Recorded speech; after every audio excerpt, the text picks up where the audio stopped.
Bien, bonjour à tous. Je vais vous présenter le démonstrateur de services climatiques pour l'agriculture au Sénégal qu'on développe avec Laurent Brault dans le cadre de la Convention services climatiques avec l'IPSL. Donc, le contexte, c'est qu'il y a actuellement un fort réchauffement dans les scénarios de changement climatique en Afrique de l'Ouest. Vous avez ici une carte des différences de température de surface entre une période future, 2031-2070, et une période de référence.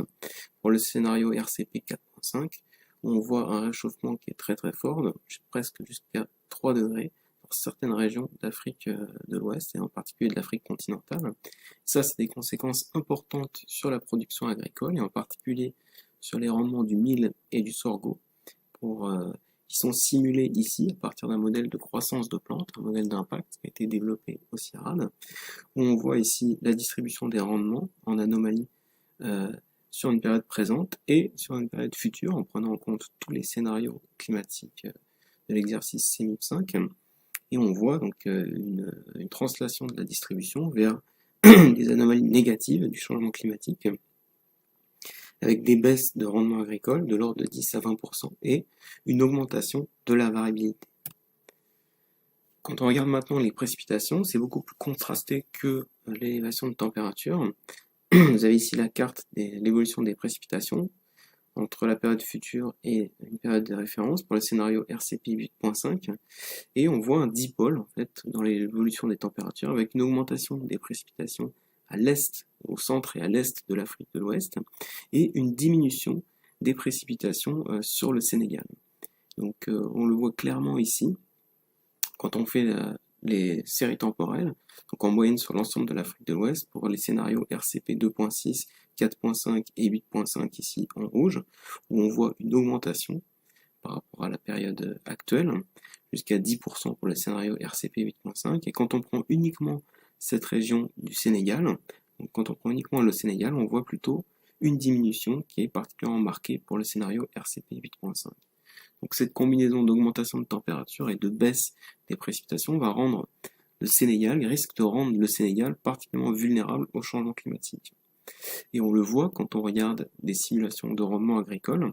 Donc ici, vous avez une simulation de mil qui est particulièrement cultivée au Sénégal, en différence par rapport à la période 1970-2000 pour les trois RCP qui sont ici en couleur. Et on voit donc entre les années 50 et 2100 des baisses très très importantes de rendement agricole qui vont jusqu'à 20% pour le scénario 2.6 le plus optimiste et pour le scénario 8.5 le plus pessimiste, on a des diminutions de rendement qui vont jusqu'à 60%. Donc c'est énorme et ça peut avoir des conséquences très importantes sur la sécurité alimentaire et sur l'économie de ce pays. Donc c'est pour ça qu'on a choisi cet endroit pour travailler sur le développement d'un portail de changement climatique et d'agriculture, essayer de mettre à disposition ces projections climatiques, donc issues de CMIP5, pour l'aide à la décision dans le monde agricole. Donc on s'est posé plusieurs questions donc avec le développement de ce portail. Quels pourraient être les utilisateurs de ces informations? Quels seraient leurs besoins? Quels indicateurs calculer à partir des simulations? Comment corriger les biais? Comment faire avec l'incertitude? Comment faciliter également la visualisation et l'accès aux données? C'est évident que le format NetCDF risque de pas forcément être très adapté à l'utilisateur lambda. Et puis, quelle pérennité et utilité pour l'adaptation de ce type de démonstrateur? On a reçu un financement de la conversion service climatique pour recruter un ingénieur de recherche, Laurent Brault, qui développe actuellement le portail, le démonstrateur de portail à services climatiques. Donc la démarche est la suivante. D'abord essayer d'identifier les besoins, donc faire le lien avec les utilisateurs. Ensuite rendre l'information utilisable pour le secteur de l'agriculture, donc appliquer des transformations de l'information existante pour qu'elle soit utile, développer le portail, donc faire de la visualisation de données, et ensuite enfin démontrer la plus-value de l'information climatique et sa pérennité au-delà du projet. Donc d'abord sur l'identification des besoins. Donc on a travaillé avec des institutions au Sénégal et en France, avec l'AFD, pour identifier quels pourraient être les utilisateurs de cette information. Donc on a constitué une liste de 42 utilisateurs de différentes catégories, des gens qui travaillent sur la planification, sur la décision, sur les politiques, mais aussi des organismes de formation, de recherche, des partenaires techniques, des ONG, des institutions d'assurance. Et avec ces utilisateurs, donc on leur a distribué des questionnaires, on a réalisé des entretiens et on a produit un rapport qui synthétise les besoins en termes d'information climatique. Donc on a fait un atelier de restitution, on a invité toutes les personnes qu'on avait interrogées et on a fait une discussion ouverte autour des résultats du rapport, de l'analyse des résultats du rapport, où on a identifié donc quels étaient les intérêts en termes d'information climatique, les besoins, donc à quel format, quelles variables il fallait mettre si on développe des portails, à quelles échelles. On a identifié également des besoins importants en termes de formation. Donc, les utilisateurs veulent savoir quels sont les fondamentaux autour du changement climatique, qu'est-ce que le changement climatique, comment on réalise des projections dans le futur, des projections climatiques, des projections d'impact, et également en termes informatiques, ils étaient intéressés sur les formats, sur le développement de ce type d'outils. Ensuite, on a discuté sur la pérennité du service, à la fois technique et institutionnel, donc qui pourrait porter en fait, ce type de service au Sénégal, et on a pu identifier au terme de cet atelier un institut, donc l'Agence météorologique du Sénégal, donc qui est en lien avec le GFCS, le programme de services climatiques, qui pourrait co-développer avec nous le portail et ensuite le développer et le maintenir une fois que nous, on aura fini notre travail. Donc on a également discuté sur les aspects financiers. Donc maintenant, la deuxième partie, c'était de rendre cette information utile. Donc on a appliqué une série d'analyses aux données. Donc on a mis en forme les données CMIP5 sur le Sénégal, sur les différentes régions du Sénégal. On a appliqué des corrections de biais à partir de la méthode CDFT développée par Mathieu Vrac. On a calculé des indicateurs à partir des besoins des utilisateurs et on a fait des simulations d'impact qu'on a mis sur un portail de services climatiques. Donc que je vais vous présenter maintenant. Donc voilà à quoi ressemble le portail, il est directement accessible sur le web. Donc vous avez la carte du Sénégal. Donc ici ce qui est représenté c'est l'évolution de la température moyenne, en moyenne multimodèle. Donc on a pris 29 modèles de l'exercice CMIP5. On a pris 3 scénarios, RCP 2.6, 4.5, 8.5, et on peut donc visualiser différentes périodes, différents mois de l'année également. Si on s'intéresse à certains mois, on peut calculer des différences par rapport à une certaine période. Donc, par exemple, ici on peut calculer l'évolution des températures. Donc, par rapport à la période 1970-2000, et donc on voit un réchauffement qui va être important, qui va être particulièrement important ici, à l'est du Sénégal, et moins à l'ouest, qui est plus près de la mer, ici autour de Dakar. On peut également choisir une région et regarder les projections. Donc on peut remettre ici les données, on peut regarder également différents autres indicateurs, les précipitations, le nombre de jours de pluie. Donc tout ça c'est basé sur les discussions avec les usagers. On a ici les cycles saisonniers pour le RCP 8.5, 4.5 et 2.6. Donc qui sont calculés. Donc là c'est pour l'ensemble de la région du Sénégal, et on peut juste sélectionner une région et avoir sa projection en termes de précipitation.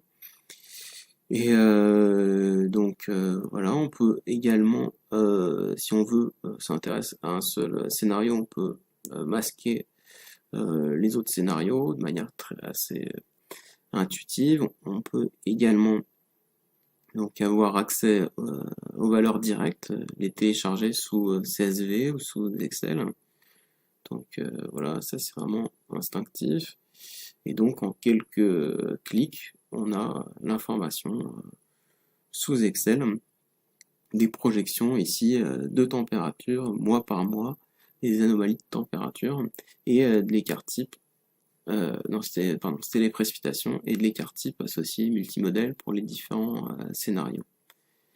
Et on peut également, sur cette série de précipitations qui est assez bruitée, on peut faire des moyennes mobiles et mettre en évidence qu'on a une baisse qui est marquée ici dans les scénarios RCP 8.5. On peut zoomer sur une période donnée.